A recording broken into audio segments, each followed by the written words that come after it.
The following program is made possible by Wells Fargo. Wells Fargo, the next stage. About 4 years ago, California embarked on an experiment in criminal justice called Realignment. Nonviolent criminals were moved out of state prison and into local jails. We look at how it's working and what it means to local communities and local crime. The game is justice. The game is on.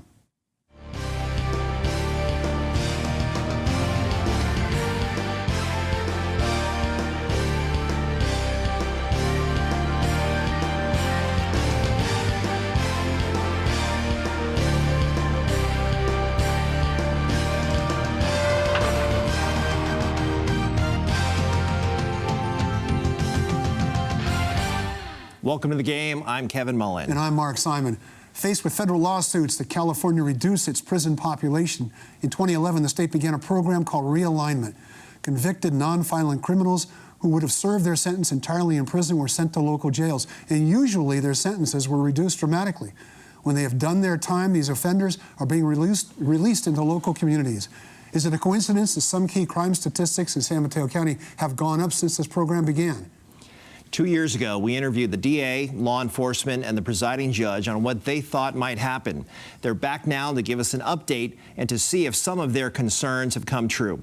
Joining us on the set today are San Mateo County District Attorney Steve Wagstaffe, Presiding Judge Jack Grandsaert, and Sheriff's Captain Mark Robbins. Welcome and thank you all for joining us. I want to provide a sort of a brief overview of Realignment. It's pretty much the way I summed it up there, which is the state prisons were terribly overcrowded, which is nothing new, but there's been a really troubling federal lawsuit saying you've got to reduce the population. They're essentially inhumane conditions. We've since, so the plan was, we'll take nonviolent offenders and send them to the local jails. Historically, you spent a year or less in jail. Anything longer, you went to prison. Now you're getting people who, many of whom have been in prison before, or who were accustomed to prison, if that's not an inaccurate phrase, who are being sent to county jail, serving longer sentences, but even those sentences, to accommodate them, are being reduced. Now we have a couple of clips from the show we did in 2013, both from presiding judge at the time, Jack Foyles. Garrett, why don't you run the first clip right now, if you would, please. We now have more felons in the county. Some are incarcerated, many are not. And we're in the process of working to make sure the public remains safe. A lot of that will go, we won't have the stats on this for a while, but right now it's still a work in progress. So for the purposes of Realignment, nonviolent offenders are defined as burglars, property criminals, auto thieves, drug dealers.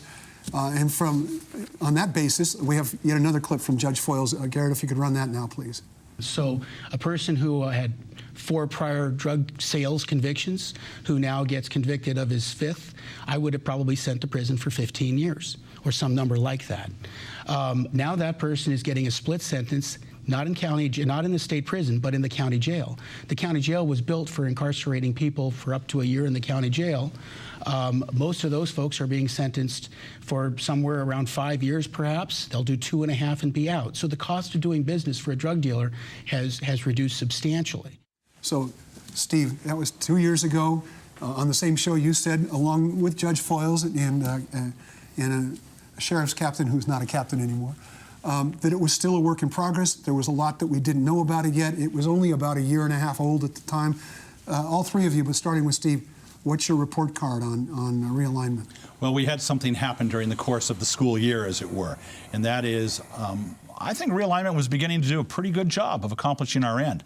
We have, to this date, I think it is less than 20 cases where our courts have sentenced somebody to longer than 3 years in our county jail. So it's very limited numbers, but we had something dramatic occur in the middle that changed the entire playing field, and that was the passage last November of Proposition 47. Because what that did, as my friends here can describe, it changed the whole dynamic of both sentencing and our jail, and the overcrowding in our jail that Judge Foyles noted was going to be a problem. So what our judges have done, in part on their own and in part because our legislature passed a law that went into effect this year that mandated a presumption in favor of split sentences. Didn't have as big an impact here in San Mateo County because our judges were using split sentences quite a bit anyway. But with Prop 47 changing the dynamic of incarceration and what we're doing, My point has been, trouble was, it really changed the field of how we evaluate realignment. I thought realignment, up until then, I was out speaking and saying, I think it's working pretty darn well. Prop 47 changed the playing field for us. Judge, explain a little bit what a split sentence is and give us your take on how this is working from the court's perspective. Well, the split sentence means that there's a certain period of time that you're going to spend actually in custody, and the rest of the time you're going to be on mandatory supervision, the equivalent of probation by another name. And we did a great deal more of it, I think, than most counties in the state. I think we were number 2 for a while in that regard, because we didn't see jail as a place where you put someone for many years, hence the statistic that Steve was talking about. We just don't do that. Is it because it's not an appropriate facility for that, or because that's not a way to get somebody to break the cycle of criminality, or a little of both? Well, I think it's both, because the county jail, we don't consider it a long-term setting for incarceration. And as a result, we will give a lesser sentence but longer supervision. But I agree with Steve in that we did have an absolute game changer with regard to Prop 47. And the combination of those two things, plus 2 more elements, one of them is a little older now, and that's the 4019 good time, work time, where you do 1 day and you get credit for 2. And then even a little earlier than that, Prop 36. Prop 36 had the effect of you cannot threaten anyone in any way, shape, or form with jail. You cannot jail someone for possession of drugs. There has to be treatment. And in the beginning of Prop 36, that treatment was funded. It's no longer funded. So what do we have? We have a situation now where people, many more misdemeanors than we have felons, and the misdemeanors are saying, we're just going to go to trial because we really have nothing to lose. We're not concerned about a felony consequence. A misdemeanor consequence is much less, and a Prop 36 consequence is no jail whatsoever. The combination of all those things in these days of dramatically reduced funding for the courts, we have many more jury trials going out than we had before, and fewer places to put them because of the lack of staff and the lack of funding. I mean, to some degree, you're talking about people for whom a sentence in jail is like nothing to them. I mean, there's a substantial difference between prison and jail.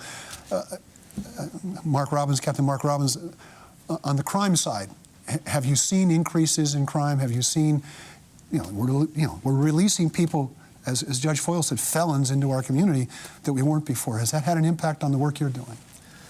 So going back to 2010, prior to realignment going into effect, and looking at the trends up through 2014, we have seen an uptick in mostly property crimes. We've seen definitely an increase in burglaries. Thefts were trending upwards. There was a slight downtick last year, but overall, yes, we have seen some increase in the crime on the street. Yeah. And how has that impacted what you do?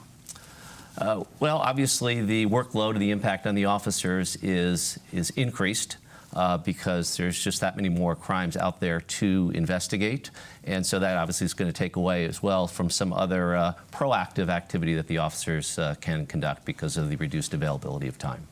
Can I ask you a question? Just this increase in property crimes, we've heard about the 280 corridor, some of the high-value homes in these communities up and down the peninsula. Who are the offenders here, and where do they hail from? Has the nature of who is committing these crimes shifted in terms of county of origin, those kinds of things? What does that population look like compared to, say, a previous decade? Well, we're still really looking at it because even though it's been a couple of years of this increased crime, property crimes historically are some of the most difficult to actually solve because generally they are cold crimes. The perpetrator is not on the scene when law enforcement is called. So the numbers that we're looking at, I think statistically, are still a little too early to really draw some meaningful conclusions. But I can't add to that. Yeah. San Francisco and Oakland. That's what, for the burglars, we are capturing that. We are prosecuting a lot of addresses. San Francisco and Oakland, they're using our county as a shopping mall. And that's something of a shift from previous years? We'll come back to that. We want to ask that question, but we're going to take a quick break. Stay with us. We'll be right back.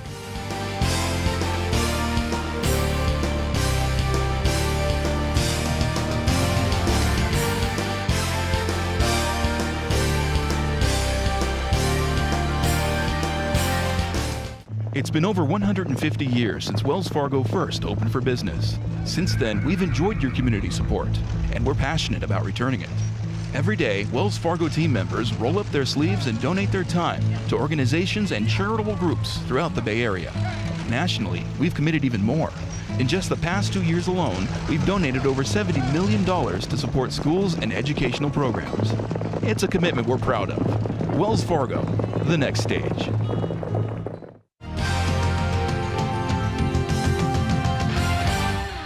Welcome back to the game. I'm Mark Simon. He's Kevin Mullen. Over here we have an array of law enforcement officials. You'll see their names on the screen. Steve, just before we went to break, we were talking about the idea that there is an uptick in certain crimes, property crimes, but they're not necessarily local boys making good. It is people from throughout the Bay Area, it sounds like. Very much what we have found there is in charging the ones who are caught and we are prosecuting. Yeah, we've seen domination of San Francisco, who's always had some role in our county, but a lot coming over from Oakland. We see a lot of burglars coming over and doing that, knock on the door, nobody home, in and out, in 19 seconds. Any idea why? Yeah. I think they see it. I honestly do believe they see it as easy picking. It's some wealthy homes. They are daytime. We're not talking nighttime. We're talking daytime. And this standard sort of a theme. I know talking with the Hillsborough chief, it was knock on the door, no answer. To us young people in the back, inside probably no more than 15 to 20 seconds, looking for electronics and jewelry, and then out. Because they know many of these homes are alarmed, and they've got to move quick before the police can get there. And we see a lot of those, and sometimes they get caught, and that's just due to some good fortune and good work, and those are the ones that I can assess because we're prosecuting them. Steve, you referenced a couple of different areas in the Bay Area. This is the largest public policy experiment in criminal justice going on in the country, this whole move on realignment. 58 different counties, each with a different sort of service infrastructure capacity to deal with realignment. San Mateo County, I think, is pretty well positioned. How do we look compared with the counties throughout the state of California, urban, rural, so forth, that are having to deal with these policy shifts? And how do we sort of fit in that overall mix in terms of how we're handling this change? Yeah. The source of my information is talking with my fellow elected DAs around the state. I think we're way ahead of the game. I think for a whole variety of reasons, the approaches we take in dealing in our criminal justice system, quality of our bench and law enforcement, that our law enforcement works together so well. They've worked together to deal with the people coming back from prison. They have teams. I think it's that collaboration has really worked well. I mean, I'm talking where I have not had to ask for a single additional prosecutor to deal with this uptick in crime. Down in Fresno County, they they had to do it ask for and received a 10% increase in their prosecutor's office just to deal with realignment criminal violation uptick. So now, we're doing well. Now, in your opening remarks, Judge, you hinted that maybe the financial issues aren't quite the same for the bench. They aren't quite the same. Yeah. We took a $1 billion hit over the years of 2008 through 2010 for the judicial branch as a whole. And then after taking that hit, then we embark on this experiment. And this experiment means that we have people coming back to this county that we wouldn't have had. And they're coming back for mandatory supervision violations. I'm sorry, coming back meaning that if they had been sentenced to state's prison, they would have been released ultimately to somewhere else? No, but they would have been on parole, and parole violations were handled by the parole board. Now parole violations are being handled by the county. So between that, the mandatory supervision violations, parole violations, PRCS violations, just those last two categories, there are 500 new cases that we have. If each one has 2 or 3 hearings, that's another 1,500 hearings that we've got to deal with in the courts under circumstances where courts rooms are perennially dark because we don't have enough staff to cover it, again, because of the budget cuts. Captain Robbins, there's a reference to the idea of more felons. Are they a tougher bunch? Are they a sort of a hardened bunch than we're used to in this county in terms of their experience? They've been, if they're not going to prison, but they were going to go to prison, that usually means that this is not their first crime, that they've been around a few times. So they're getting released, they're getting put on supervision. Are they a tougher bunch? Absolutely, and we can see the start of that in the county jails, where we have a percentage of our population that would have normally been sent or previously been sent to state prison. They're now doing their time locally here. And when they're in custody, they're much more familiar with ways to work through the system. And we see that they influence the other inmates, maybe the ones that are less sophisticated, that haven't been off to state prison. So starting inside the facility, we've seen just an increase in sophistication. We did have started to see a uptick in assaults on staff, contraband being tried to smuggle into the facility. So yes. Give me an idea of what you mean by sophistication. I mean, there's ways to jail and then there's ways to jail, right? Correct. Yeah.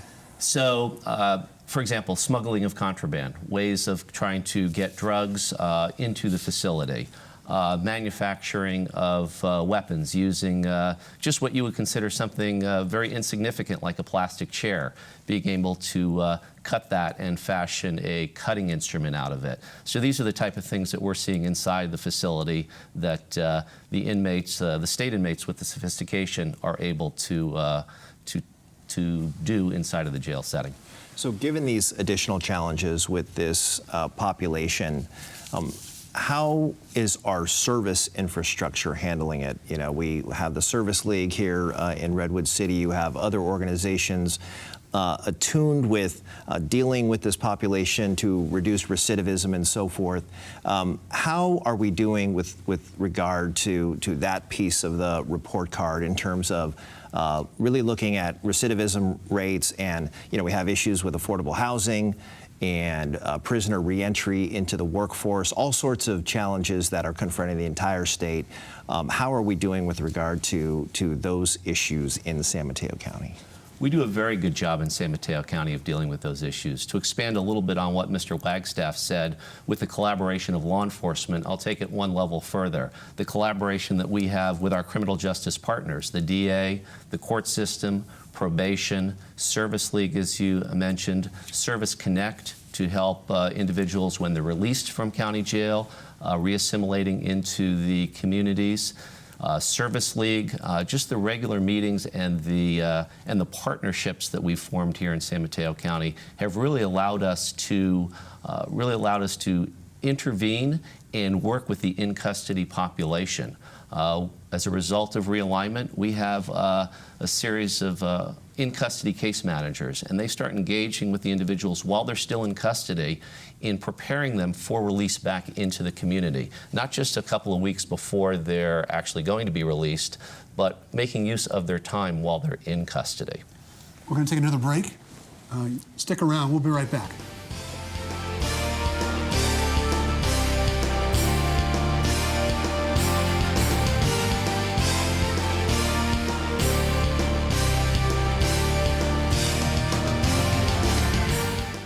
It's been over 150 years since Wells Fargo first opened for business. Since then, we've enjoyed your community support, and we're passionate about returning it.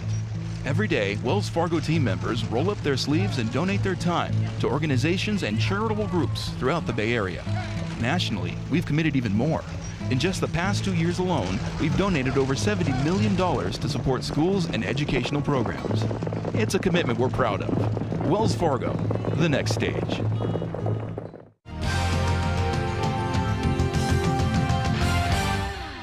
Welcome back to the game. Kevin, you were following up with a question. Mark, I was. The question that I have for the panel, I'm hearing a little bit of a mixed picture here on how this new era is working in the county. Seeing that we can't undo Prop 47, that is the law of the land now, at least in California. Where do we go from here? Let's start with the DA, who I know you've had reservations from the get-go with 47. Where do we go from here in terms of a policy prescription? How would you mitigate some of the effects that you're seeing in our county?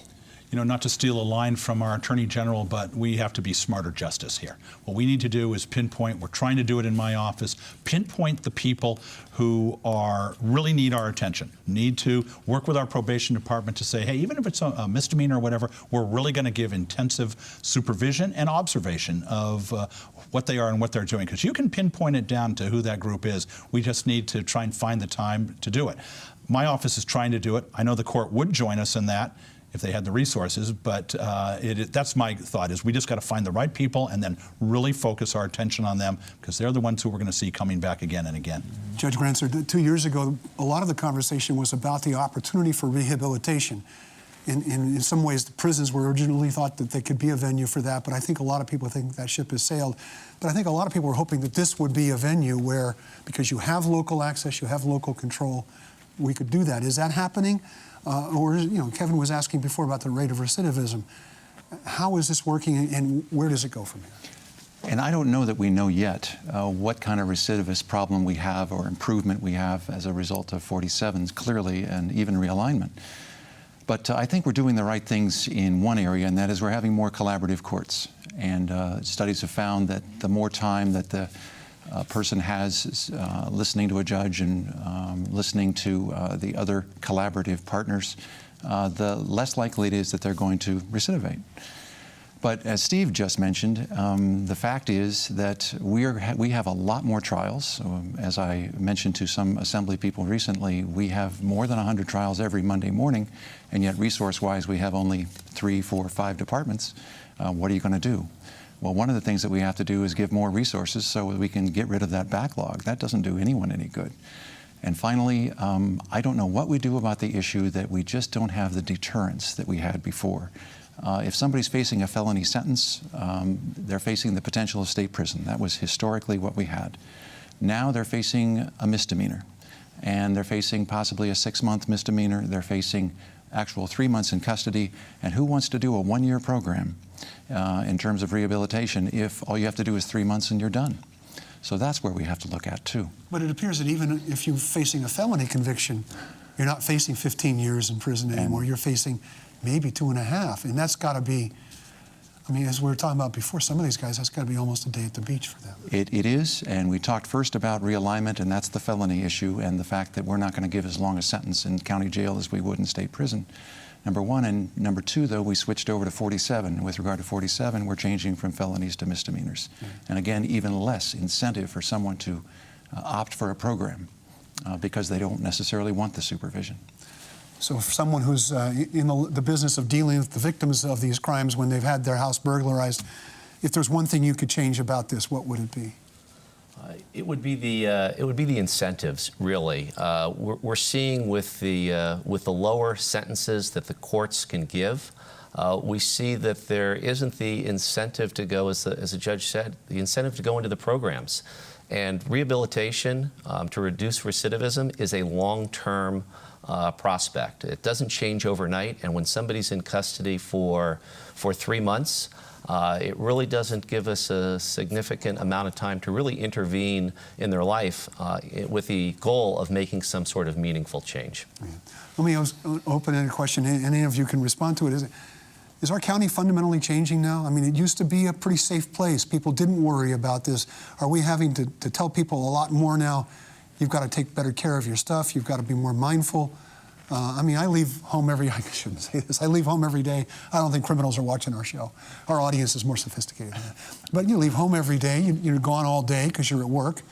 I mean, it sounds like I'm a prime victim for this kind of stuff. Is our county becoming a different place now because of this? Who wants to answer that question?